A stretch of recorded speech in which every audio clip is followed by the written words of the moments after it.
PM किसान योजनेचा 22वा हप्ता कधी येणार? तुमच्याही मनात हाच प्रश्न आहे ना? आज आपण याबद्दल सविस्तर माहिती जाणून घेणार आहोत. प्रधानमंत्री किसान सन्मान निधी ही योजना 24 फेब्रुवारी 2019 रोजी पंतप्रधान नरेंद्र मोदी यांनी सुरू केली. या योजनेअंतर्गत पात्र शेतकऱ्यांना दरवर्षी रुपये 6,000 आर्थिक मदत दिली जाते. ही रक्कम 3 समान हप्त्यांमध्ये म्हणजेच दर 4 महिन्यांनी रुपये 2,000 थेट बँक खात्यात जमा होते. आतापर्यंत एकूण 21 हप्ते शेतकऱ्यांच्या खात्यात जमा झाले आहेत. आता सर्वांची नजर 22व्या हप्त्याकडे लागली आहे. मीडिया रिपोर्टनुसार फेब्रुवारीच्या शेवटच्या आठवड्यात किंवा मार्चच्या सुरुवातीला 22वा हप्ता जमा होण्याची शक्यता आहे.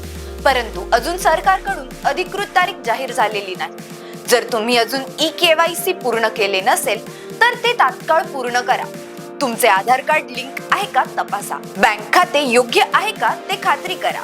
बेनिफिटरी स्टेटस अधिकृत वेबसाईट pmkisan.gov.in यावर तपासा. नाहीतर तुमचा 22वा हप्ता अडकू शकतो. तुम्हाला ही माहिती कशी वाटली आम्हाला कमेंट मध्ये नक्की कळवा आणि थेट बातमीच्या चॅनलला सबस्क्राईब करा.